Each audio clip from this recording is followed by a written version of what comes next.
اعوذ باللہ من الشیطان الرجیم بسم اللہ الرحمن الرحیم۔ السلام علیکم عزیز طلباء و طالبات۔ بچوں، آج ہم نے بہارستان تیسری جماعت کے اردو مضمون بہارستان اردو سے ایک سبق نمبر 9 جس کا عنوان ہے عید الفطر، یہ ہم نے اچھی طرح سے پڑھا، اس کو اچھی طرح سے ہم نے مکمل کیا، اور آج ہم اس کے آخر میں جو دیے گئے سوالات ہیں ان سوالات کے جوابات لکھیں گے۔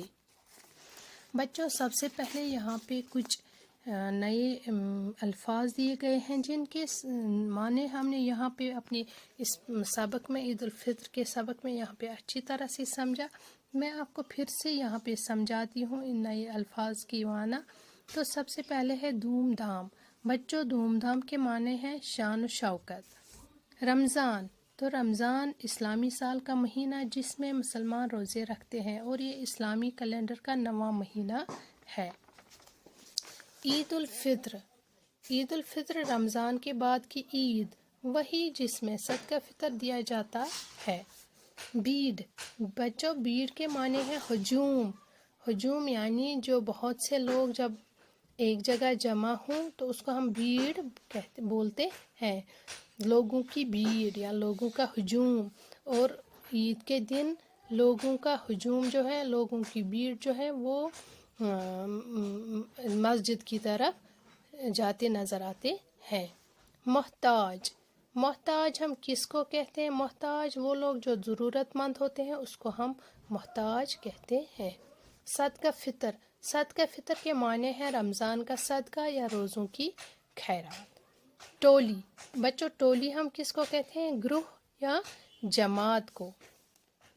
ہنڈولا، ہنڈولا ہم جھولے کو بولتے ہیں جس میں بچے، چھوٹے بچوں جو ہیں وہ جھولا جھولتے ہیں، اس کو ہم ہنڈولا بولتے ہیں۔ عیدگاہ، بچوں عیدگاہ کے معنی ہے وہ جگہ جہاں عید کی نماز ہم پڑھتے ہیں۔ عید کے دن عید کی نماز پڑھنے کے لیے ہمارے جو گھر کے لوگ جو ہوتے ہیں، گھر کے مرد حضرات جو ہوتے ہیں وہ عید کی نماز عیدگاہ میں پڑھتے ہیں۔ عیدی، عیدی وہ رقم ہے جو عید کے دن چھوٹوں کو دی جاتی ہے۔ پھولے نہ سمانا، پھولے نہ سمانا کے معنی ہے بہت خوش ہونا، اور چھوٹے بچے عید کے دن بہت خوش ہوتے ہیں۔ عید، عید کے معنی ہے خوشی۔ تو بچوں یہاں پہ سوالات دیے گئے ہیں اس سبق کے حوالے سے، اس سبق کے متعلق کچھ سوالات دیے گئے ہیں، ان سوالات کے جوابات ہمیں مختصراً دینے ہیں۔ تو بچوں میں نے یہاں پہ اپنی نوٹ بک پہ یہاں پہ اس کے جوابات لکھے ہیں، آپ بھی اپنی نوٹ بک پہ ان سوالات اور ان کے جوابات کو اچھی طرح سے لکھنا تاکہ آپ ان سوالات اور ان کے جوابات کو اچھی طرح سے پڑھیں، اس کو سمجھیں اور پھر یاد کریں۔ سب سے سوال نمبر پہلا جو ہے، سوال نمبر 1، عید الفطر کب منائی جاتی ہے؟ تو بچوں یہ ہم نے سبق کے ابتدا میں ہی پڑھا کہ عید الفطر جو ہے وہ رمضان کے مہینے کے بعد منائی جاتی ہے۔ رمضان کے مہینے کے آخری شام کو جب چاند نظر آتا ہے تو اس کے اگلے دن یہ عید منائی جاتی ہے جس کو ہم عید الفطر کہتے ہیں۔ سوال نمبر 2، عید کی نماز کہاں پڑھی جاتی ہے؟ تو بچوں عید کی نماز جو ہے وہ عیدگاہ میں پڑھی جاتی ہے۔ سوال نمبر 3، صدقہ فطر کن کو دیا جاتا ہے؟ بچوں صدقہ فطر کس کو کہتے ہیں؟ صدقہ فطر ہم روزوں کی خیرات یا رمضان کا صدقہ جو ہوتا ہے اس کو ہم صدقہ فطر کہتے ہیں، اور وہ کن کو دی جاتی ہیں، کن میں تقسیم کی جاتی ہے؟ صدقہ فطر جو ہے، صدقہ فطر غریبوں، مسکینوں اور محتاجوں کو دیا جاتا ہے، اس لیے دیا جاتا ہے تاکہ وہ بھی اس خوشی میں، اس عید الفطر میں شریک ہو جائے، اس کو اچھے سے خوشی سے منائیں۔ سوال نمبر 4، عیدی کیا ہوتی ہے؟ تو بچوں عیدی وہ رقم ہوتی ہے جو آپ اپنے بڑوں سے عید کے دن لیتے ہیں، جو عید کے دن بڑے جو ہیں چھوٹوں کو دیتے ہیں، جو گھر کے بڑے لوگ جو ہوتے ہیں وہ اپنے چھوٹے بچوں کو عید کے دن جو رقم، جو پیسہ، جو روپیہ ان میں بانٹ دیتے ہیں اس کو ہم عیدی کہتے ہیں۔ سوال نمبر 5، رمضان کے مہینے پر 5 جملے لکھیے۔ تو بچوں یہ ہم نے اپنے سبق میں رمضان کے مہینے کے بارے میں بہت کچھ پڑھا۔ تو سب سے پہلا جو جملہ ہے وہ ہے رمضان کے مہینے میں ہم روزہ رکھتے ہیں۔